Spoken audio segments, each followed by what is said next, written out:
this is beyond insane. It's like Trump blowing his feet off with a 12-gauge shotgun. But undoubtedly, there's a cover-up. We should demand the billions that was sucked out of his business account.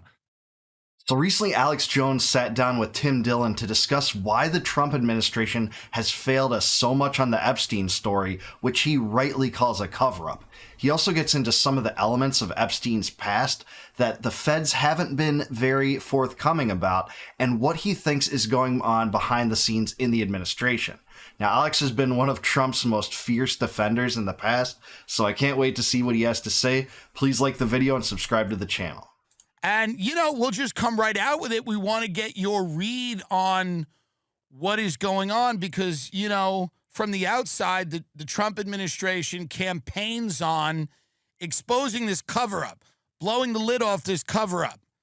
And then they get in office, and now it seems like they're part of this cover-up. So what, in your estimation, has happened? Well, all I can do is observe from the outside. I have a lot of sources and some inside baseball on what's happening. But the fact I know is this. 15 days ago, they leaked to Axios, the Justice Department, this. Epstein didn't get murdered, and there wasn't human trafficking, and there wasn't any blackmail, and case closed.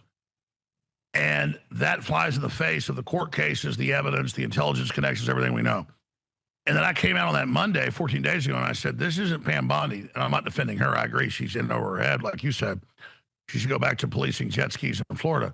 But then he comes out the next day and says on Truth Social, no, we need the FBI to move on. I told him to do this. And the next day in a press conference, he chews out the reporter when they're talking about all these issues, saying, how dare you desecrate the graves of dead kids in Texas with the floods?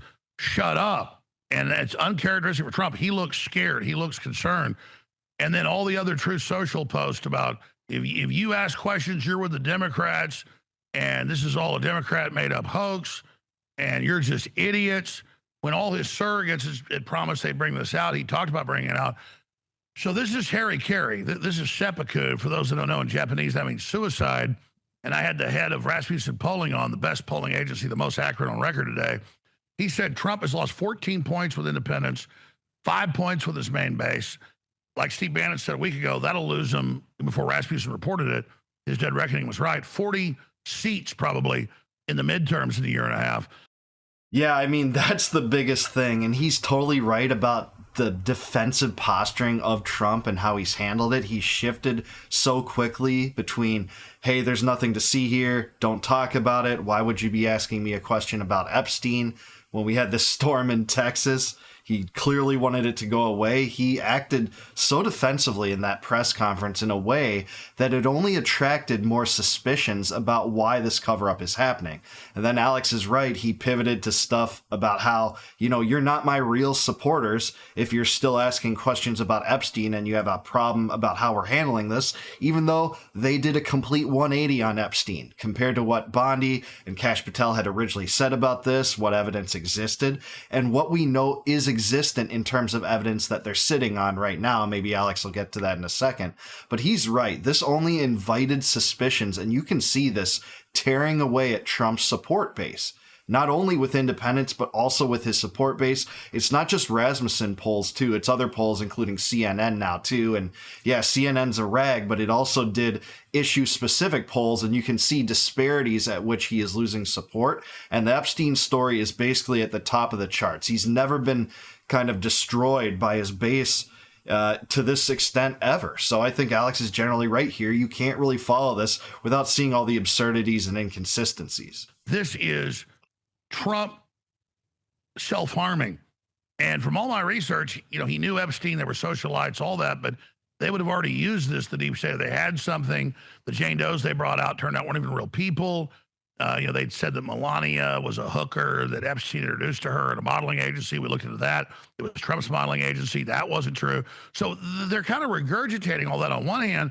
So why did Trump act so panicked, deer in the headlights, and you know, come out and say, there is no list. Okay, there is a list, but you're still an idiot if you look at it.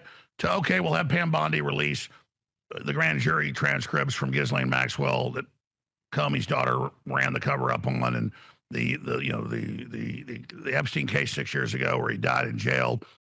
And of course, the judge denied that. And I think they knew that the judge denied that, or would have denied it, because that was a judge that was historically adversarial toward Trump. And it's just a red herring. Remember, they're sitting on lots of other pieces of information, including the information that Epstein gave the feds as an informant in 2 different time periods. One in 2008, after he accepted that deal. There's documentation that says, hey, as part of this deal, he has to tell information about his crimes to the feds. He also provided information in the Towers financial collapse, which was a Ponzi scheme where his business kind of confidant, Stephen Hoffenberg, went down for and went to his grave essentially saying, hey, Epstein was the main architect of this Ponzi scheme that involved money laundering. That was Epstein's skill and other things. So this grand jury thing is the red herring. They're pointing everyone there. They wanted a fall man per se. It's a woman in this case that they can say, hey, if you want the Epstein files, they're denying it at the judiciary. But we know a lot more evidence exists, including search warrant materials, stuff that was, documented from that, and evidence withheld from the public in Ghislaine Maxwell's trial. We know all of this exists, but they're not releasing it. One thing I do want to disagree with Alex on, though, is he said, if they had this information on Trump, they wouldn't have used it. I can buy that, but not if they too were also involved. If the Democrats and their high-ranking brass and their, lobbyists were also involved and they wanted to conceal the complicity of those people, they would not necessarily divulge it, even if it was harmful for Trump. I agree that if only Trump was involved, they would have done that, but not if their side was too. And hey, this is a big club. We're not part of it. It's the uniparty. It's the deep state. It knows no left-right dichotomy. So you couldn't do a bigger Streisand effect. You couldn't come out and say, I'm more guilty than what he did. And my loyalty is to the truth. I'm actually autistic about it. I can't, even if I want Trump to succeed and the Democrats are my sworn enemy trying to put me in prison, I'm just like having to report this, that this is beyond insane. Yeah. And it's like Trump blowing his feet off with a 12-gauge shotgun. Well, we know that this was not only a blackmail operation, but it was also a money laundering operation. And we know that Jeffrey Epstein was working for billionaires like Les Wexner and many others. And we know that there's been a lot of talk about the connections that Epstein had to intelligence, and moving money around the world, making sums of money disappear. Is it a complete coincidence that a lot of this seemed to happen around the time that Benjamin Netanyahu paid a visit to the White House? Well, as usual, Tim Dillon, you're very informed, not just a comedian, and you've nailed it. I don't want to attack Israel. I'm not a big Israel hater, but Netanyahu is, in my view, the villain of the last 25 years in Israel, in and out of power.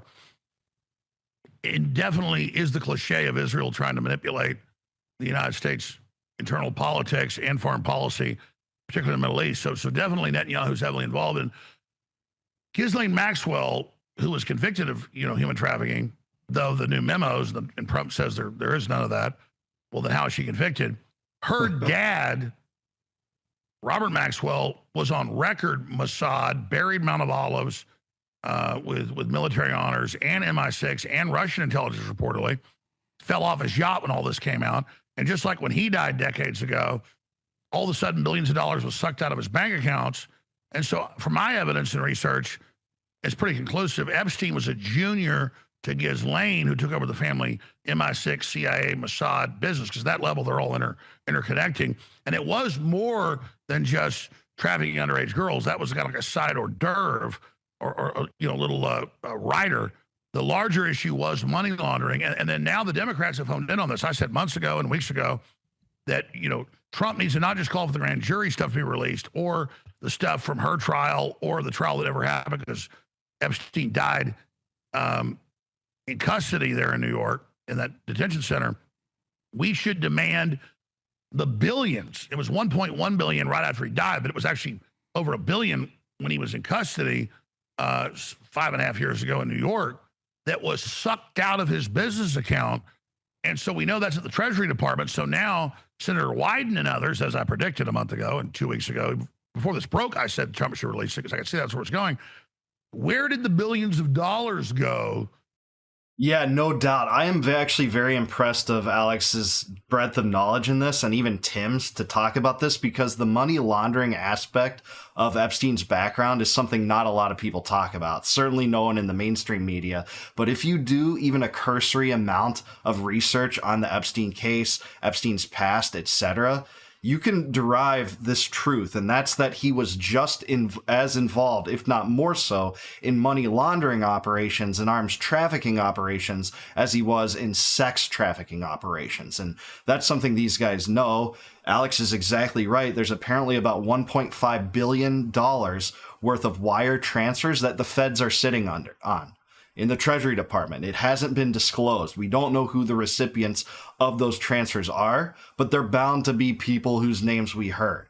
And Ron Wyden's one of the only people that are talking about this. He did talk about this to some extent during the Biden presidency, casting doubt on the fact that, all Democrats were silent about this under Biden. Most of them were. There's no doubt about that. They're playing opportunism here, and, it can be explained as simply as this is Trump's fault. He's dug his heels in on a farce, on a cover-up, and it's because of that his enemies are responding in kind. They're taking advantage of the situation. Pretty simple to me, but regardless of that, I don't live my life through the left-right paradigm, through the Democratic-Republican spectrum. I live my life through the spectrum of truth, veritas. That's what we want. We need to get these disclosures, not the grand jury testimony. That was a red herring, a deflection of the Trump administration. And again, he's right about this.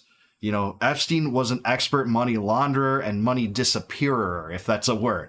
That's what his expertise was in Bear Stearns. That's why he flew on a jet with Douglas Leese to the Pentagon, presumably being trafficked, being involved in arms trafficking, maybe related to Iran-Contra, and certainly on the periphery of people that were involved in Iran-Contra, including Adnan Khashoggi.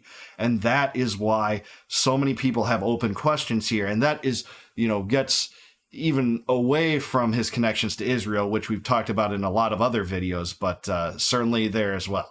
Right before and right after he died. And so I agree with you, very astute. I was going to make that point. This isn't even so much about human trafficking as it is about the money laundering that was going on. And then you've got Bill Barr, whose dad, Donald Barr, ran the school that Epstein at 20 got hired with no credentials to be the top math teacher.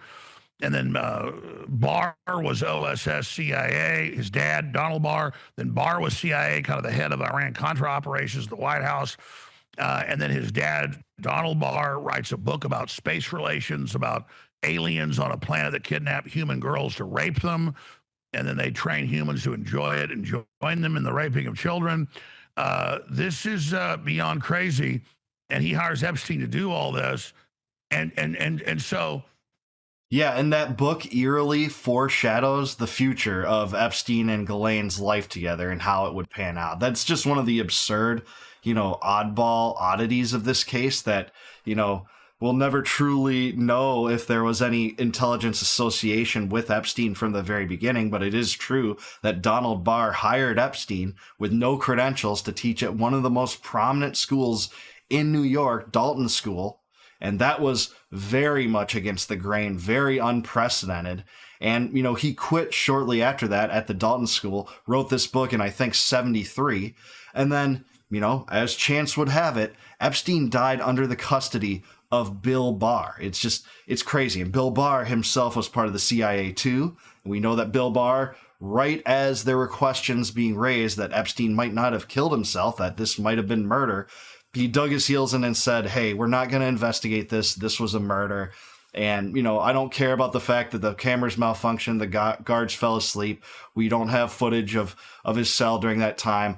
And I don't care that 3 bones broke in his neck, 2 of which, as Michael Baden said, don't break in a murder. And I don't care that his cellmate was mysteriously moved out of his cell, supposedly like a day in advance of this happening. All the abnormalities were just ignored. Yeah, Trump had beauty pageants, and Trump had casinos, and Trump had golf courses, and Trump, was involved in sporting events. And so I thought, well, if they ever had anything on Trump, they would have brought it out as they tried with a bunch of nothing burgers in 2016 and 2020.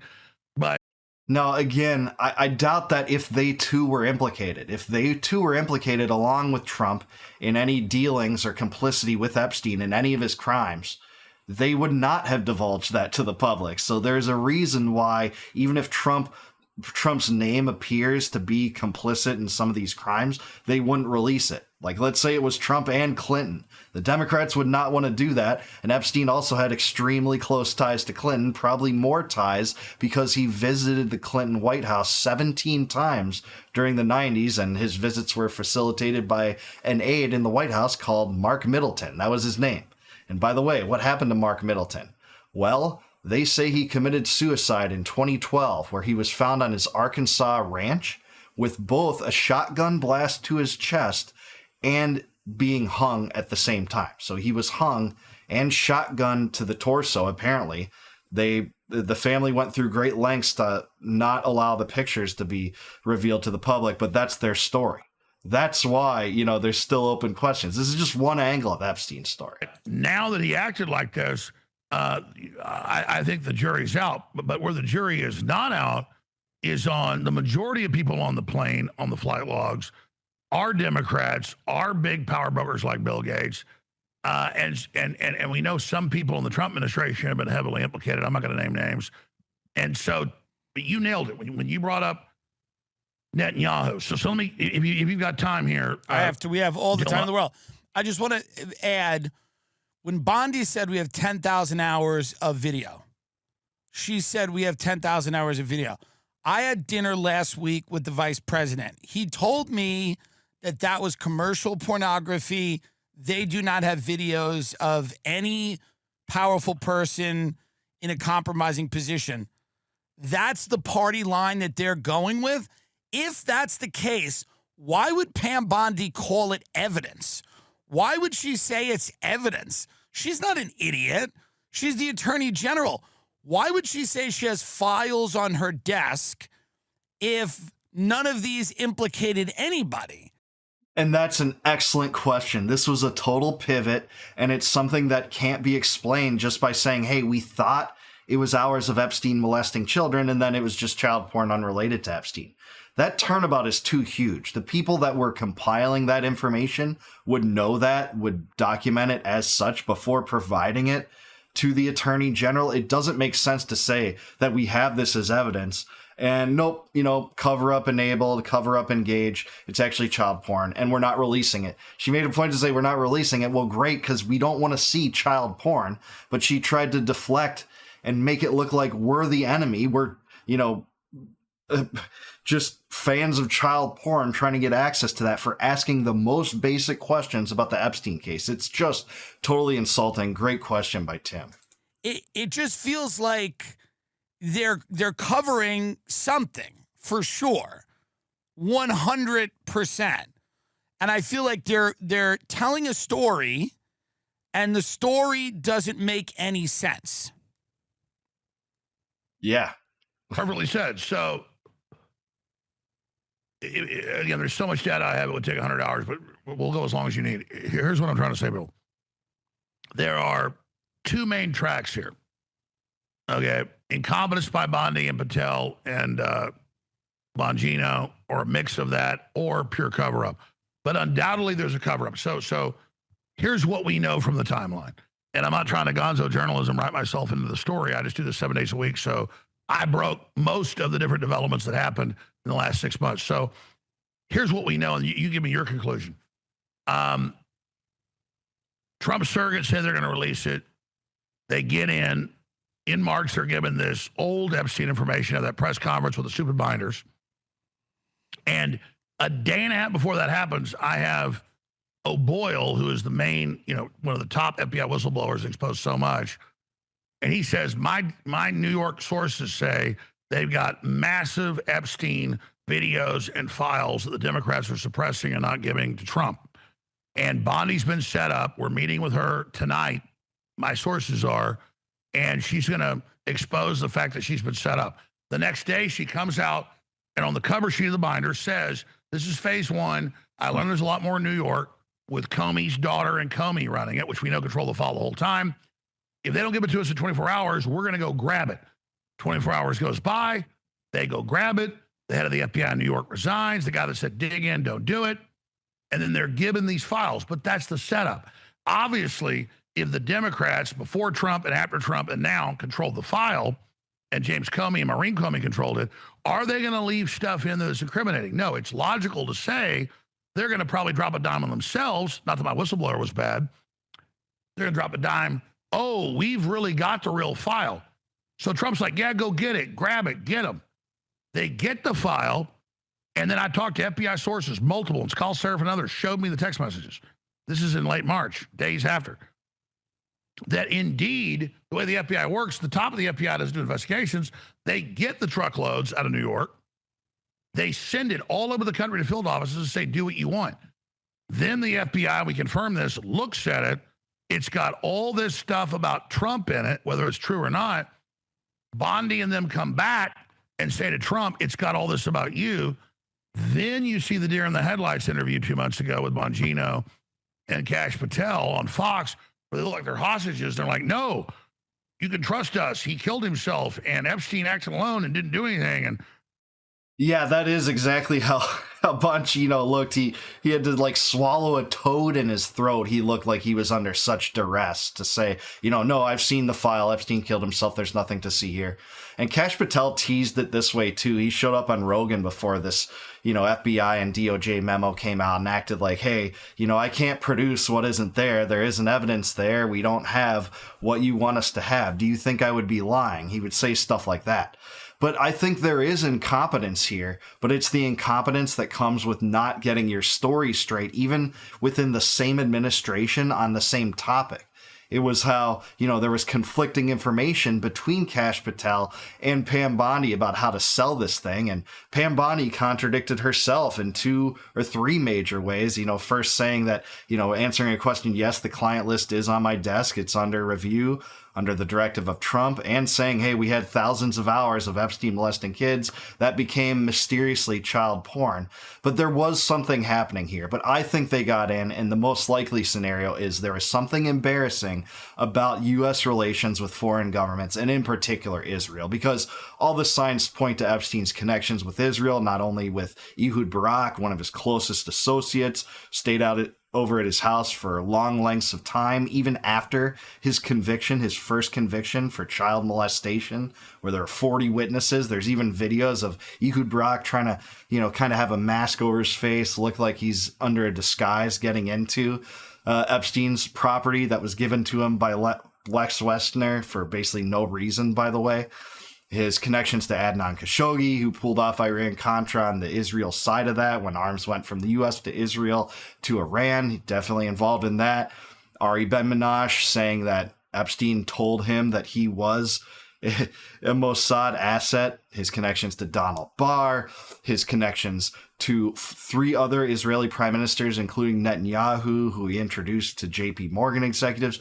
The list goes on and on. I think that's the embarrassment, and that would explain all this, and it would explain it if it's Democrats or Republicans. Now, are there prominent people that were associated with these sex trafficking crimes and the blackmail operation? Yeah, I think that's true too, but it would be explainable if everyone was implicated. They'd still be acting this way. Case closed. And I said this before Trump said it a week and a half ago. I said, Trump has learned, or this is a big possibility, they've spiked it with poison pills. They're not just going to take out bad stuff about them. They're going to add all the innuendo, all the Jane Does, all the stuff recycled in. Then Trump comes out through social last Saturday, 8-9 days ago, Saturday before last, and says, hey, they control the file. Not saying Epstein doesn't exist or wasn't bad. That's how the media spun it. He says they put a bunch of bull in there, which I was even able to predict. So that's one track of what it is and why he acted so scared and hysterical. The other track is he was a big playboy. He was hanging out with Epstein. He was running beauty pageants. Maybe he did some stuff he wasn't supposed to. Sure. And he had some and now they're bringing it out. So now the jury's out on Trump. Now he's got to be suspect. Yeah, I guess in a way, the biggest problem I have with Alex's narrative, though, if the Democrats spiked the Epstein file with false associations toward Trump, and there's hoaxes there, like he did kind of maintain for a while, saying it was a Democratic hoax. It doesn't make sense when they then, several days later, disclose all the Russiagate documentation, which clearly had things spiked against Trump. You know, the whole thing was a facade that Putin was calling the shots in the U.S. and essentially that the president was a treasonous agent of Putin, trying to basically replicate the Russian government from within the U.S., and that, you know, the media should continue upon this facade for 2 to 3 years, which they did. It doesn't really explain why the Trump administration would say that, hey, the Democrats created a hoax in the part of the Epstein files, but they also created a hoax in the part of the Russiagate files, and here's all the Russiagate files. We just disclosed basically everything that existed, showing their complicity and showing the level of hoax that this truly was to the American public. And by the way, I think that was done to get away from the backlash that Trump's receiving from the Epstein story. But having the inconsistent narrative on those two things, like one's a hoax and that's why we can't release it, and one was a hoax and here's all the documents to it, it doesn't really conform with the narrative that Trump was trying to sell. I think that was a ridiculous narrative. Everyone knows that the Democrats didn't use this against Trump. Almost all of them were silent about it. The weapons of choice they took out of the political weaponization toolbox were Russiagate and the Jan 6 insurrection hoax. That's what they used against Trump, not Epstein. So it would only make sense to spike the documents if they were going to release it anyways during Biden's term, to get this out there and, you know, redact all Democrats that might be named too. But again, I think the most plausible suggestion is there's embarrassments, and many people are involved outside of just one particular political party. It's just thinking about it in too much of a partisan tribal lens. This is the deep state. It's a bipartisan affair. But I do want to hear what you guys have to say. Let me know down below. Do you think Alex Jones is right, that there could be incompetence here, a cover-up? Did the Democrats meddle with the documents at all, do you think? And what do you think the most plausible reason is for why the Trump administration is handling this way? Let me know in the comments below. Like the video, subscribe to the channel, subscribe to the Tim Dillon Show too. Excellent show here. Tim is way more informed than he looks on this, I can tell from the get-go. And please consider becoming a YouTube member. If you click the join button below, you can support the channel, and in return, I'll give you access to all my videos before they go live to the general public on YouTube. And until I see you guys next time, no more war, no more debt, no more inflation, and no more empire. Peace out, guys. Catch you in the next one.